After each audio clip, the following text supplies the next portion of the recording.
آج ہم نمازی کے لباس کے بارے میں پڑھیں گے۔ قرآن پاک میں ایک آیت آتی ہے سورۃ الاعراف میں کہ خذوا زینتکم عند کل مسجد، ہر مسجد کے نزدیک یا ہر مسجد میں اپنی زینت کا اہتمام کرو، اور زینت سے مراد یہاں لباس ہے۔ گویا نماز کی درستگی کا انحصار جہاں پاکیزگی پر ہے، صفائی پر ہے، وضو پر ہے، وہیں اس کے ساتھ ساتھ درست نماز کے لیے درست لباس کا ہونا بھی بے حد ضروری ہے۔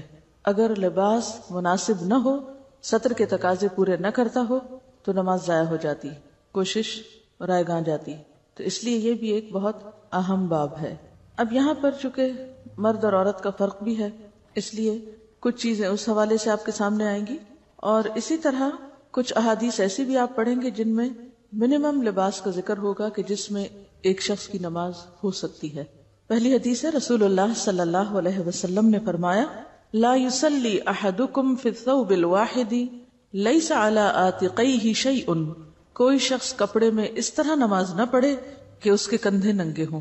تو اس سے کیا پتہ چلتا ہے کہ مردوں کے لیے بھی نماز میں ڈریس یا لباس ایسا ہونا چاہیے کہ جس سے ان کے کندھے ڈھکے ہوئے ہوں۔ الگ سے کندھے پہ ڈالنا اوڑھنے کی طرح لازم نہیں ہے، اگر کرتا بھی ہے تو اس سے بھی بات بن جائے گی۔ سر کے ڈھکنے کا ذکر نہیں آیا، کندھوں کے ذکر آیا۔ اسی لیے بعض لوگ جب احرام پہنتے ہیں اور ایک کندھا کھلا رکھتے ہیں تو وہ یہ سمجھتے کہ شاید ہر حال میں اسی طرح ہی ہمیں رہنا ہے، اور وہ نماز میں بھی پھر اس کو نہیں ڈھانکتے۔ تو خواہ کوئی احرام پہنے ہوئے ہو یا اس کے بغیر، تو نماز میں دونوں کندھوں کا ڈھکا ہوا ہونا ضروری ہے، کیونکہ یہاں لفظ آ رہا ہے عاتقیہ، دونوں کندھے۔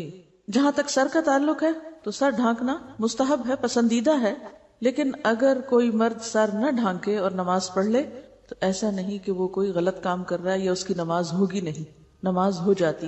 سر کا ڈھانکنا شرائط میں سے نہیں ہے۔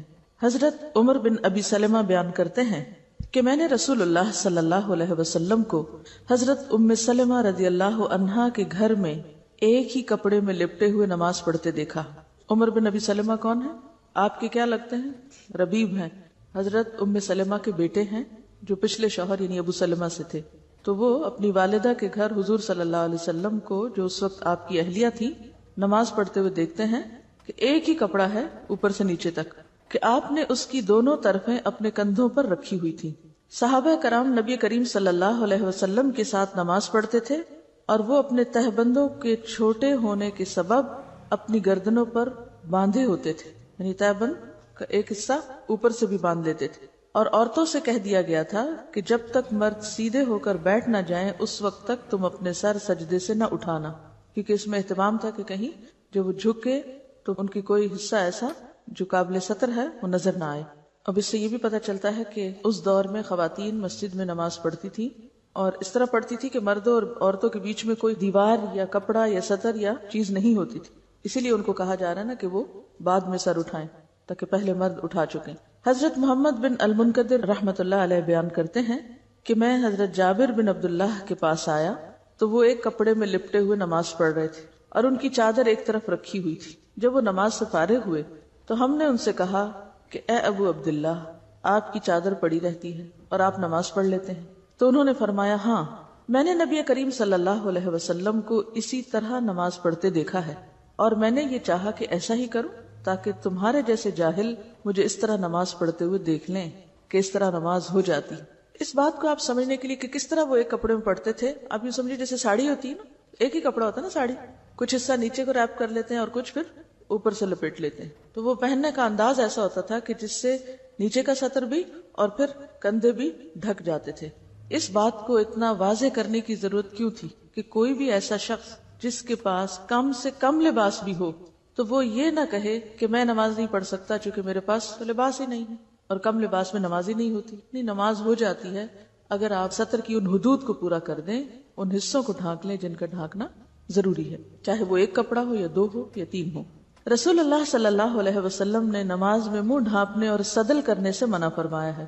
اس کتاب کے اوپر جنہوں نے احادیث کی تخریج کی ہے وہ حاشیے میں لکھتے ہیں، اگر آپ نمبر 2 کو نیچے دیکھیں، اس حدیث کو کہ منہ نہ ڈھانکا جائے اور صدل نہ کیا جائے، اسے امام حاکم اور حافظ ذہبی نے صحیح کہا ہے۔ میرے علم میں اس حدیث کی 2 ہی سندیں ہیں، ایک سند حسن بن ذکوان کی تدلیس کی وجہ سے ضعیف ہے، اور دوسری اصل بن سفیان ضعیف راوی ہیں۔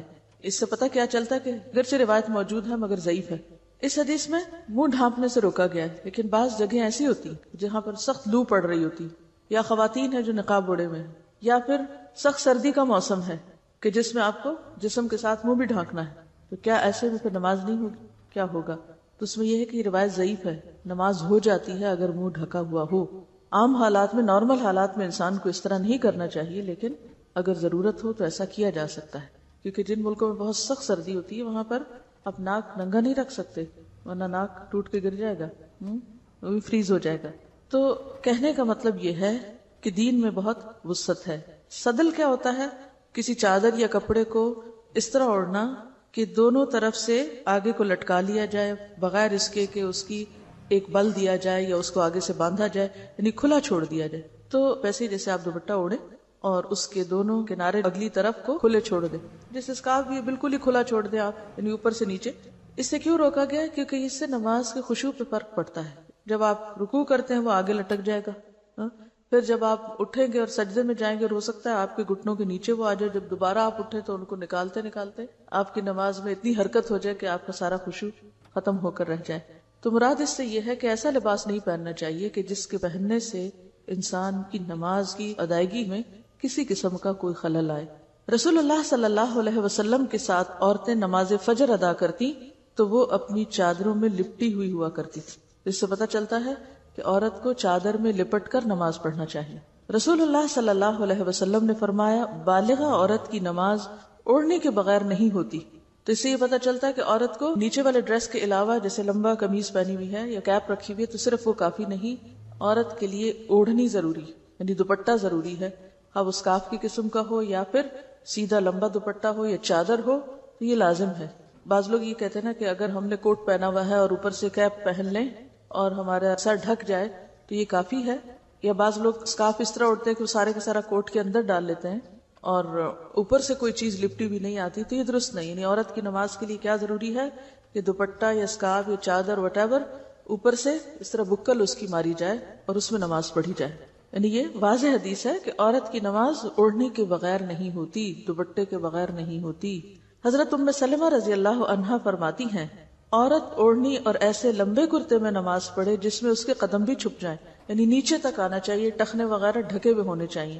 اگر آگے کے پنجے تھوڑے بہت کھل بھی جائیں تو کوئی بات نہیں، جس طرح ہاتھ ہے، لیکن پیچھے سے ایڑیوں تک کپڑا ہونا چاہیے۔ بعض خواتین نماز پڑھتی ہیں اور تنگ پائچوں کی شلوار پہن لیتی ہے، جب رکوع میں جاتی ہے تو وہ اتنے اونچے چڑھ جاتے ہیں کہ بعض اوقات پنڈلیاں بھی دکھائی دینے لگتی ہیں، تو اس سے نماز درست نہیں ہوتی۔ یعنی ایسا کپڑا پہننا چاہیے کہ جو پاؤں تک جائے۔ جب آپ نماز کے لیے کھڑے ہو نا تو اپنے آپ کو اتنا سنبھال کے اتنے کمپوزڈ ہو کہ آپ پھر اپنے لباس اور اپنی ذات کی طرف سے بے فکر ہو۔ جب ہم نے کپڑا صحیح سنبھالا نہیں ہوتا تو کیا ہوتا ہے؟ رکوع میں گئے چادر شریف نیچے، اٹھے اوپر کی، سجدے میں گئے پھر دھڑام سے نیچے، پھر لپیٹے، سارا وقت کھیل میں گزر جاتا ہے۔ موٹی موٹی ہم نے اون کی پشمینے کی چادریں اڑی بھی ہوتی ہیں، بھاری بھرکم، وہ ہر سجدے رکوع کے ساتھ نیچے، ہر حرکت کے ساتھ اوپر سے اتر جاتی ہیں۔ یا ایسے سلکی دوپٹے ہوتے ہیں کہ سارا وقت انہی کے لپیٹ میں گزر جاتا ہے۔ پھر اوڑھنی بھی ایسی نہ ہو، یعنی اتنا چھوٹا سا اسکارف کہ جو بمشکل آپ کی گردن اور کان ڈھانکے، اور بعض لوگوں کی تو گردن بھی نہیں ڈھانکتا اسکارف، یعنی اس طرح اسکارف اوڑا ہوا ہوتا ہے کہ پورا سینہ کھلا ہوتا ہے۔ حالانکہ قرآن پاک میں واضح طور پر کیا ہے؟ وَلْيَضْرِبْنَ بِخُمُرِهِنَّ عَلَى جُيُوبِهِنَّ، کہ وہ اپنے خمار یا اپنے جو دوپٹے ہیں وہ اپنے سینے پہ ڈالیں۔ تو نماز میں جو دوپٹہ آپ ڈالیں گے اس سے آپ کا سینہ ڈھکا ہوا ہونا چاہیے، اور اسی طرح گردن، کان، یہ تمام چیزیں، لیکن ماتھا نہیں ڈھکا ہوا ہونا چاہیے کیونکہ سجدے کی جگہ خالی ہونی چاہیے۔ اگر ایک ماں بچے کو لے کے نکلتی ہے تو اس کا اتنا بھاری بیگ لے کے نکلتی ہے، ساتھ اس میں دودھ بھی، اس میں نیپیاں بھی، اس میں یہ بھی ہے اور وہ بھی ہے۔ تو اگر ہم کہیں سفر کو نکل رہے ہیں یا کسی فنکشن میں جا رہے ہیں اور بڑی مجبوری ہے کہ ہم بہت ہی بھاری بھرکم لباس میں ڈریس اپ ہوں، جو کہ ہے مجبوری نے ہم نے خود ہی بنا لی اپنے لیے، کیونکہ سب کچھ ہم نے خود ہی تجویز کیا ہوا ہے، تو پھر کم از کم اگر ہمیں پتہ نماز کا وقت آنے والا ہے تو ایک دوپٹہ لپیٹ کے اپنے بیگ میں ڈال لیں، یا ایک ایسی چیز کہ جس سے آپ اپنی نماز تو سکون سے پڑھیں۔ ویسے تو اگر آپ پوری طرح ڈریس اپ ہیں، حجاب میں ہیں، تو پھر میرا خیال ہے کہ نماز کے وقت میں بھی مشکل نہیں ہوتی۔ تو نماز کے لیے ایسے دوپٹے بنائیں یا ایسا لباس بنائیں کہ جس میں آپ کو لباس کی طرف سے بے فکری ہو جائے، بس ایک دفعہ پہنا، باندھا، خلاص، اب آپ پورے کے پورے نماز کی طرف۔ چاہیے تو یہ تھا کہ میں اس وقت آپ کو صرف ایک فقہی مسئلہ بتا کے نکل جاتی، لیکن اس سب کو میں نے خشوع سے کیوں ریلیٹ کیا ہے؟ کیونکہ بہت سے لوگ جب ان کو نماز میں لباس کی بات بتاتے ہیں تو فوراً اس پہ آ جاتے ہیں اتنی بھی کیا سختی، اتنی بھی کیا پابندی، اتنی بھی کیا مجبوری، یہ عام باتیں ہوتی. نبی صلی اللہ علیہ وسلم نے فرمایا اپنی ران کھولو، نہ کسی زندہ یا مردہ کی ران دیکھو، یعنی نہ تو خود ننگے ہو اور نہ کسی اور ننگے شخص کو دیکھو. یعنی اس میں پہلے نہ نہیں لگا ہوا، لیکن اس طرح کا جملہ جب لکھا جاتا ہے تو وہ بعد کا نہ پہلے پر بھی اثر انداز ہوتا ہے. مراد اس سے کیا ہے؟ یعنی نہ خود دوسروں کے سامنے ننگے ہو اور نہ ہی کسی اور ننگے کو، خواہ وہ زندہ ہو یا مردہ، اسے بھی نہ دیکھو. تو اس سے کیا پتا چلتا ہے کہ اگر آپ کسی مردہ کو بھی غسل دے رہے ہیں تو بالکل اس کو بے لباس کر کے غسل نہیں دیں گے، بلکہ اس کے اوپر ایک چادر ڈال کر اس کے نیچے سے اس کو واش کریں گے. رسول اللہ صلی اللہ علیہ وسلم کبھی نماز میں ننگے پاؤں کھڑے ہوتے اور کبھی آپ نے جوتا پہن رکھا ہوتا تھا. یعنی سفر میں ایسی جگہ پر کہ جہاں جوتا اتارنے کا موقع نہ ہوتا یا زمین گرم ہوتی تو آپ جوتا پہن کر بھی نماز پڑھ لیتے تھے. اب مسجد میں بھی بعض اوقات ایسا ہوتا تھا. کیوں؟ اس لیے کہ مسجد کا صحن کچا تھا، کنکریاں بچھی ہوئی تھی، اور پھر جب سخت گرمی ہوتی تھی تو فرش بہت تپ جاتا تھا. لیکن یہ یاد رہے کہ بلا وجہ تو جوتا لے کے مسجد میں نہیں جانا چاہیے، کیونکہ ہمارے جوتوں کی ساخت ایسی کہ اس میں نجاست پھنس بھی جاتی ہے بعض اوقات، تو بہت کیئرفل ہونا چاہیے. اگر کبھی ایسی ضرورت پیش آ بھی جائے سفر میں یا کسی ایسے مقام پر کہ جہاں آپ جوتا نہیں اتار سکتے، جوتا چوری ہونے کا ڈر ہے، تو اس میں پھر انسان یہ ضرور میک شور کرے کہ جوتا پوری طرح صاف ہے. کہنے کا مطلب یہ ہے کہ جوتے کا اتارنا نماز میں فرض نہیں، لازم نہیں. اگر وہ صاف ہے تو اس کے ساتھ بھی نماز ہو سکتی. جیسے بچے وغیرہ اگر کھیلنے کے لیے جاگرز یا رنرز پہنتے ہیں اور وہ صاف ہیں اور کہیں بھی کھیلتے کھیلتے نماز کا وقت آتا ہے تو وہ وہیں پر ان سمیت بھی نماز پڑھ سکتے ہیں اگر وہ صاف اور پاک ہے. اس سے دین کی سہولت پتہ چلتی ہے. لیکن آج کل مسجدوں میں جیسے قالین بچھے ہوئے ہیں یا صفیں وغیرہ ہوتی ہیں، مصلی وغیرہ بچھا ہوتا ہے، چٹائیاں، تو اس پر اگر آپ باہر سڑک سے گندے جوتے لے کر چلے جائیں تو ساری مسجد گندی کر دیں گے آپ. تو وہاں تو لے جانے کی ضرورت ہی نہیں ہے. اس لیے ہمارے ہاں خاص طور پر اس چیز کو میک شور کرتے ہیں کہ جوتا نہ پہنا ہوا ہو، یہ جوتا لے کر کوئی اندر نہ آئے. سڑکیں بازار بھی تو اتنے گندے کر دیے نا ہم نے. لیکن اگر ایسی جگہ ہو کہ جہاں آپ کے لیے جوتا اتارنا ممکن ہی نہ ہو، مثلا آپ سفر میں یا موسم کی شدت ہے، سخت سردی ہے یا سخت گرمی ہے، تو آپ جوتے سمیت بھی نماز ادا کر سکتے ہیں. نبی صلی اللہ علیہ وسلم نے فرمایا جب تم نماز ادا کرو تو اپنا جوتا پہن لو یا اسے اتار کر اپنے قدموں کے درمیان رکھو. یہ بھی کتنی عمدہ نصیحت ہے. بعض لوگ جوتے اتار کے دوسروں کے منہ کے سامنے رکھ دیتے ہیں. اگر آپ کو کہیں مسجد میں یا حرم میں نماز پڑھنے کا اتفاق ہوا ہو تو بعض اوقات لوگ یا اپنے منہ کے آگے رکھ لیتے ہیں یا پھر اپنے پیچھے رکھ دیتے ہیں جو کسی اور کے منہ کے آگے آ رہا ہوتا ہے، یعنی اس کے سجدے کی جگہ پر. تو جس وقت آپ نماز میں کھڑے ہوں تو پھر کیا کریں؟ جوتے پہ جوتا رکھ کے اس کو لپیٹ کے دو پاؤں کے بیچ میں رکھ لیں. یعنی کتنی اچھی تہذیب ہے جو آپ صلی اللہ علیہ وسلم نے سکھائی کہ اس میں نہ خود کو تکلیف ہوگی اور نہ ہی کسی اور کو. پھر اس کے بعد ایک اور روایت میں ہے آپ نے فرمایا یہودیوں کی مخالفت کرو، وہ جوتے اور موزے پہن کر نماز ادا نہیں کرتے. یعنی ان کے ہاں سختی ہے اس بات کی کہ نہ وہ موزے پہن کے نماز پڑھتے اور نہ ہی جوتے پہن کے. نبی صلی اللہ علیہ وسلم نے فرمایا جب تم مسجد میں آؤ تو جوتوں کو اچھی طرح غور سے دیکھ لو، اگر ان میں نجاست نظر آئے تو ان کو زمین پر اچھی طرح رگڑو، پھر ان میں نماز ادا کرو. نبی صلی اللہ علیہ وسلم فرماتے ہیں جب تم نماز ادا کرو تو جوتوں کو دائیں یا بائیں نہ رکھو بلکہ قدموں کے درمیان رکھو، کیونکہ تمہارا بایاں دوسرے نمازی کا دایاں ہوگا. ہاں اگر بائیں جانب کوئی نمازی نہ ہو تو بائیں جانب رکھ سکتے ہو. تو اس سے کیا پتا چلتا ہے کہ خاص طور پر اگر صف میں آپ نماز پڑھ رہے ہیں تو اس میں اگر آپ بیچ میں جوتا رکھتے ہیں تو ایک تو صف ٹوٹے گی، گیپس آ جائیں گے. دوسرے یہ ہے کہ جوتے کو اپنے دائیں طرف مت رکھو، بائیں طرف رکھو. ہاں اگر صف کا اینڈ ہو رہا ہے اور بائیں جانب کوئی بھی نہیں تو پھر کیا کرو، وہاں رکھ سکتے ہو، سامنے یا پیچھے رکھنے کی بجائے. یا پھر اگر بیچ میں نہ رکھنا چاہیں تو بائیں طرف اگر کوئی نہ ہو تو پھر آپ بائیں طرف رکھیں. اس سے آپ دیکھیں کہ آپ صلی اللہ علیہ وسلم نے کتنی باریکی کے ساتھ کتنی تدبیر سکھائی ہے مختلف کاموں کے کرنے کی، کتنے خوبصورت انداز سکھائے. یہ باتیں پتہ تھیں آپ کو پہلے؟ نہیں، عموماً نہ پتہ ہوتی ہیں، نہ ہم عمل کرتے ہیں، نہ ہی سیکھتے ہیں، نہ ہی سکھاتے ہیں. اسی لیے ہماری زندگی بس ایک ہیزرڈ قسم کی بے انتظام زندگی ہے. بس جو کام جیسے آیا، جیسے دل کیا ویسے کر لیا، جو خود کو سہولت ہوئی وہ کر لیا، جو من مانی ہوئی، مرضی ہوئی وہ کر لیا. یہ نہ دیکھا کہ دوسرے کو اس سے یا اوور آل ایک ماحول پر اس سے کیا فرق پڑتا ہے. حضرت عبداللہ بن عباس رضی اللہ عنہ نے عبداللہ بن حارث کو دیکھا کہ وہ پیچھے سے بالوں کا جوڑا باندھ کر نماز پڑھ رہے تھے. آج بھی اور اس زمانے میں بھی لوگ بعض اوقات تھوڑے لمبے بال رکھ لیتے تھے. تو انہوں نے کیا کیا، نماز میں بالوں کو اکٹھا کر کے جیسے پونی ٹیل وغیرہ ہوتی ہے اس طرح یا ان کو اوپر کر کے باندھ دیا. عبداللہ بن عباس اٹھے اور ان کے جوڑے کو کھول دیا. جب ابن حارث نماز سے فارغ ہوئے، ابن عباس کی طرف متوجہ ہوئے اور کہنے لگے میرے سر سے تمہیں کیا سروکار تھا، تم نے مجھے کیوں ڈسٹرب کیا؟ ابن عباس نے کہا میں نے رسول اللہ صلی اللہ علیہ وسلم کو یہ فرماتے ہوئے سنا ہے بے شک اس طرح کے آدمی کی مثال اس شخص کی سی ہے جو مشقیں بندھی ہوئی حالت میں نماز ادا کرے، یعنی اس کو بیڑیوں میں جکڑا ہوا۔ جوڑا ایسا ہے کہ ایک ہے بال کھلے جس میں آپ ریلیکس ہیں، اور جو ہی آپ نے بال اس طرح باندھے کہ وہ ٹائٹ ہو گئے کہ جس سے آپ کی توجہ جو ہے وہ اس طرف جا رہی ہے، یا پھر یہ کہ وہ اونچے ہو گئے کہ جس سے آپ کا جو پیچھے سے بال ابھر کے دوسرا سر نظر آ رہا ہے، تو اس سے منع کیا گیا ہے۔ تو اس سے یہ پتہ چلتا ہے کہ نماز میں انسان بالکل ریلیکس رہے، بالکل یکسو رہے، کیونکہ اگر انسان اس وقت کسی بھی چیز میں بندھا ہوا اپنے آپ کو فیل کرتا ہے، اور اس سے صرف جڑا ہی نہیں بلکہ ٹائٹ لباس یا اس طرح کا لباس کہ جس میں انسان خود کو قید محسوس کرے اور پورا خشوع نہ آ سکے، تو وہ نماز کی خشوع میں رکاوٹ بنتا ہے، اور اگر خشوع نہیں تو نماز ہی کیا۔ حضرت عائشہ رضی اللہ عنہا سے روایت ہے کہ رسول اللہ صلی اللہ علیہ وسلم نے ایک دھاری دار چادر میں نماز پڑھی، پھر فرمایا میری اس چادر کو ابو جہیم کے پاس لے جاؤ اور اس کی چادر میرے پاس لے آؤ، کیوں؟ اس لیے کہ اس چادر کی دھاریوں نے مجھے نماز میں خشوع سے غافل کر دیا۔ اب آپ دیکھیں کہ ہماری نمازوں میں کیسے کیسے پھول بوٹے حائل ہوتے ہیں، لیکن ہم نے کبھی فکر نہیں کی۔ تو اس سے کیا پتہ چلتا ہے کہ دیوار پہ کوئی ایسی چیزیں لگی ہوئی ہیں، یا پھر جائے نماز پر بہت سی دھاریاں اور رنگ برنگ کے ڈیزائن بنے ہوئے ہیں جو مختلف شکلوں میں نظر آتے رہتے ہیں نماز میں کھڑے ہو کے، کبھی وہ کسی کی شکل بن جاتی ہے، کبھی کوئی ڈیزائن بن جاتا ہے۔ تو ایسی چیزوں پر نماز پڑھنے سے اجتناب کرنا چاہیے۔ اب ہم یہ تو نہیں کہہ سکتے کہ اس کی نماز ہی نہیں ہوئی، لیکن یقینی طور پر اس کو خشوع کا درجہ حاصل نہیں ہوا۔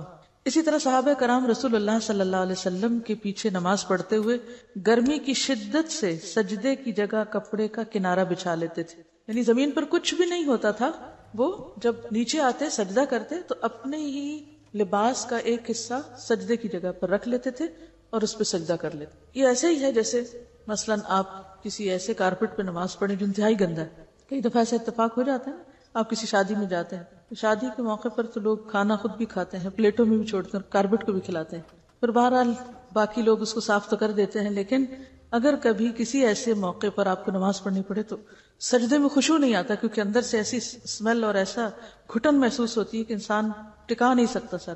ایسے میں کوئی جائے نماز نہیں، تو کیا کریں آپ؟ مثلا اگر آپ اسکارف اوڑے ہوئے ہیں یا آپ دوپٹہ اوڑے ہوئے ہیں تو نیچے جا کر اپنے ہی دوپٹے کو کارپٹ پہ بچھا کے اسی کے اوپر سجدہ کر لیں، تو اس سے آپ کی نماز بہتر ہوگی، اس میں خشوع آئے گا۔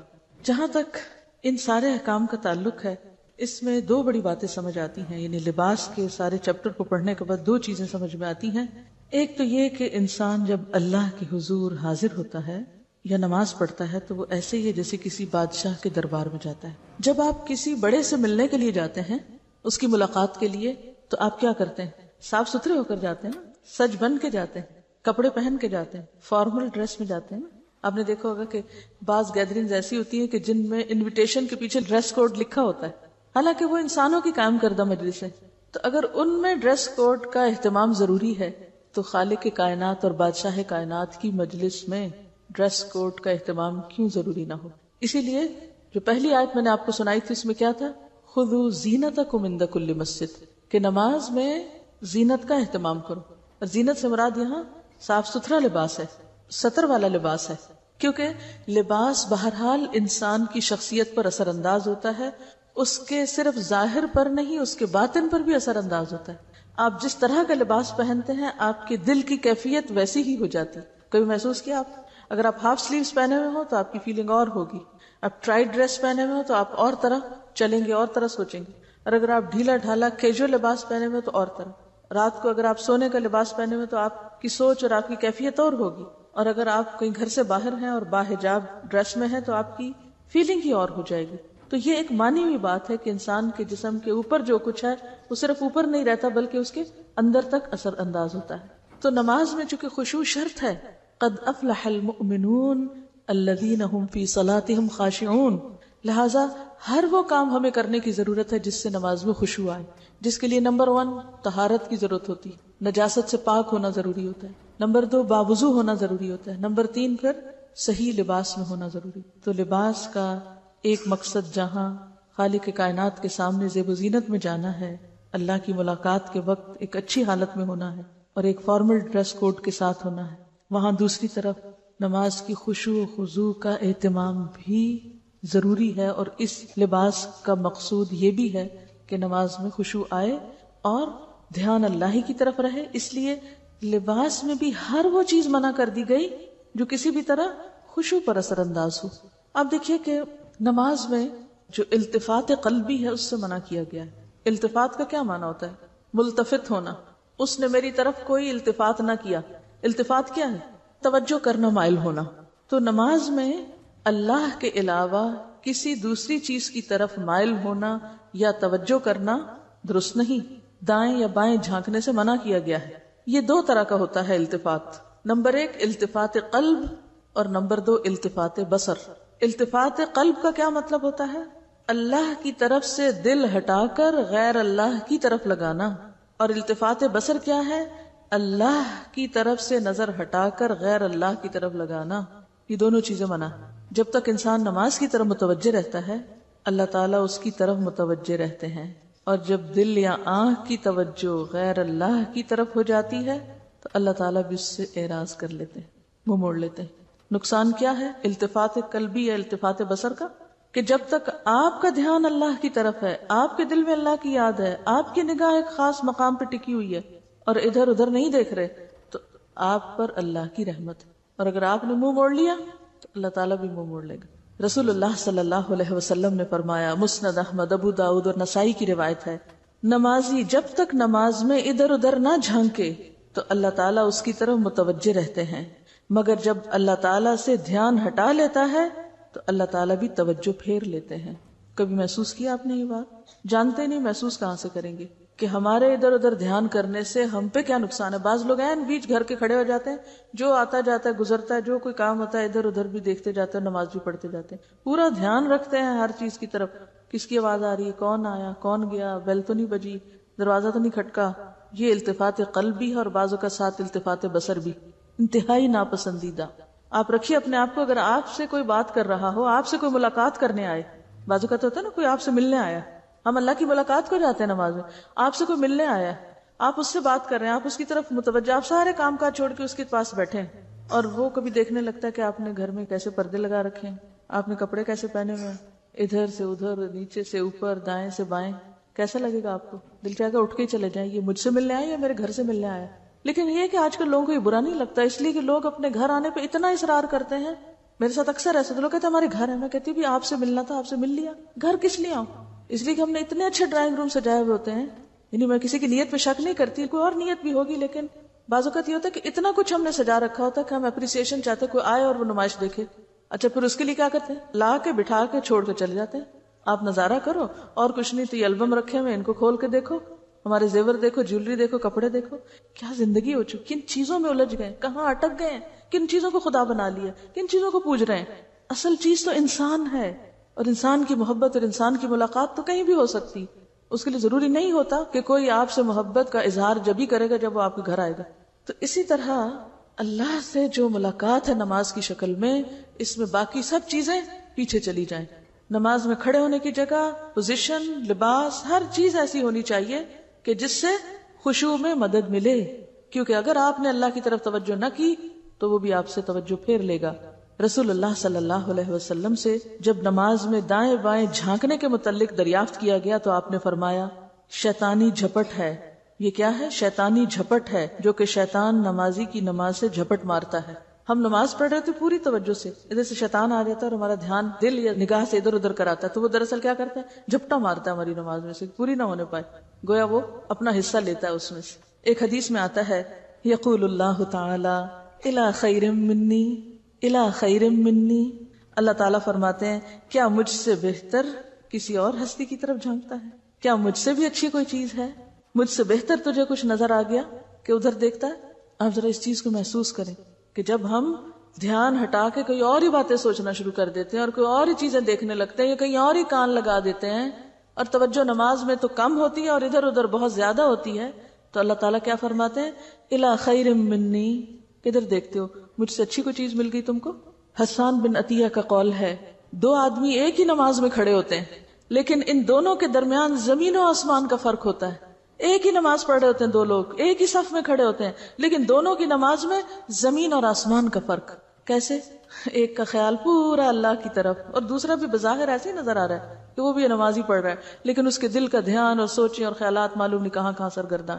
لہذا ایک وہ اوپر جا ملاقات کرتا ہے اپنے رب سے، اور ایک وہیں بھٹکتا پھرتا ہے. نماز کی تو اصل حقیقت ہی یہی ہے کہ انسان اللہ سے ملاقات کرے، اللہ سے ملنے جائے، اور ایسی ہی نماز انسان کے گناہوں کا کفارہ بنتی.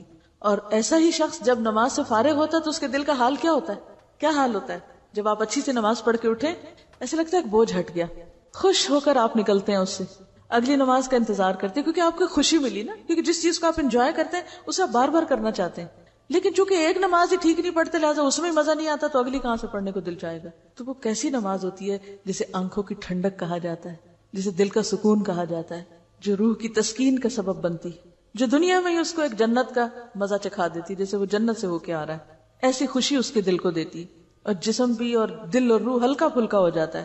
جیسے کہ آپ صلی اللہ علیہ وسلم فرماتے ہیں کہ نصلی فنستریح بصلاتنا، ہم نماز پڑھیں کہ ہم نماز سے راحت پائیں، آرام پائیں. آپ کیا فرماتے تھے حضرت بلال کو؟ یا بلال اقم الصلاۃ ارحنا بہا، بلال نماز قائم کرو، یعنی اذان دو تاکہ ہم نماز پڑھیں اور ہمارا دل اس سے خوش ہو جائے، ہمیں راحت پہنچے. یہ دنیا کی مصیبتوں نے ہمیں گھیرے میں ڈالا ہوا ہے، ہم ان سب سے نکل کر اپنے رب سے ملنے جائیں، ارحنا بہا، راحت پائیں. ایک اور جگہ پر آپ نے فرمایا جعلت قرۃ عینی فی الصلاۃ، میری آنکھوں کی ٹھنڈک کس میں رکھ دی گئی؟ نماز میں. اور جو شخص اچھی نماز پڑھتا ہے تو اس شخص کو ایک راحت اور سکون اور خوشی خود کو ملتی تو ہے، اس کے ساتھ نماز بھی اس کے لیے دعا کرتی. اور جو شخص نماز کو بگاڑتا ہے، نماز اس کے لیے بد دعا کرتی ہے. کہتے ہیں نا نماز نور ہے یا برہان ہے. تو بات یہ ہے کہ نماز اٹھتی ہے نا، جب نیک عمل اٹھتا ہے، جب آپ نماز پڑھتے ہیں تو وہ اوپر اٹھا لیا جاتا ہے، اور وہ اس حال میں اٹھتی ہے کہ وہ نمازی کو دعائیں دے رہی ہوتی ہے. کیا دعا دیتی ہے؟ حفظک اللہ کما حفظتنی، اللہ تیری حفاظت کرے جیسا کہ تو نے میری حفاظت کی. اللہ تیری حفاظت کرے، نماز کی دعا لیتا ہے انسان جیسے تو نے میری حفاظت کی. لیکن جو شخص نماز میں خشوع و خضوع نہیں کرتا تو وہ اس کو ضائع کر دیتا ہے. اور حدیث میں آتا ہے کہ وہ پرانے کپڑے کی طرح لپیٹ کر نمازی کے منہ پہ ماری جاتی. وہ کہتی ہے ضیعک اللہ کما ضیعتنی، اللہ تجھے ضائع کرے، اللہ تجھے برباد کرے جیسے تو نے مجھے برباد کیا. رسول اللہ صلی اللہ علیہ وسلم نے فرمایا کوئی مومن پوری طرح وضو کر کے نماز کے لیے وقت پر اٹھ کر اسے ادا کرے، اسے بے وقت نہ کرے، نہ اس کے رکوع اور سجود اور باقی ارکان میں کسی قسم کا نقص آنے دے، تو وہ سفید اور نور سے چمکتی ہوئی اللہ عز و جل کی طرف اٹھائی جاتی ہے، جس کی روشنی سے مشرق و مغرب چمک اٹھتے ہیں، حتیٰ کہ چڑھتے چڑھتے اللہ تعالیٰ کے پاس پہنچ جاتی ہے. لیکن جو نماز کے لیے اٹھے، نہ پورا وضو کرے، نہ وقت پہ ادا کرے، چوروں کی طرح اس کے رکوع، سجدے اور دیگر ارکان کی چوری کرے، یعنی جلدی جلدی بس ٹوکرے مارے، تو سیاہ و کالی ہو جاتی ہے اور اس کے سر سے بھی اوپر نہیں جاتی. اسے بد دعا دیتی ہے کہ خدا تجھے اسی طرح ضائع اور برباد کرے جس طرح تو نے مجھے ضائع اور برباد کیا. اس لیے کس قدر ضروری ہے کہ ہم سارے کاموں میں سے سب سے پہلے اپنی نمازوں کی طرف توجہ فرمائیں، ان کی حفاظت کریں. اور یہ جتنے مسئلے مسائل بتائے جا رہے ہیں، یہ اس لیے نہیں کہ یہ کہا جائے کہ اتنی بھی کیا ریجیڈیٹی کہ اگر دوپٹہ آگے پیچھے ہو گیا، اگر کپڑا باریک ہو گیا تو کیا فرق پڑتا ہے. نہیں، یہ سب کچھ نماز کی حفاظت کے لیے ہے، نماز کو صحیح معنوں میں ادا کرنے کے لیے ہے. وآخر دعوانا ان الحمد للہ رب العالمین.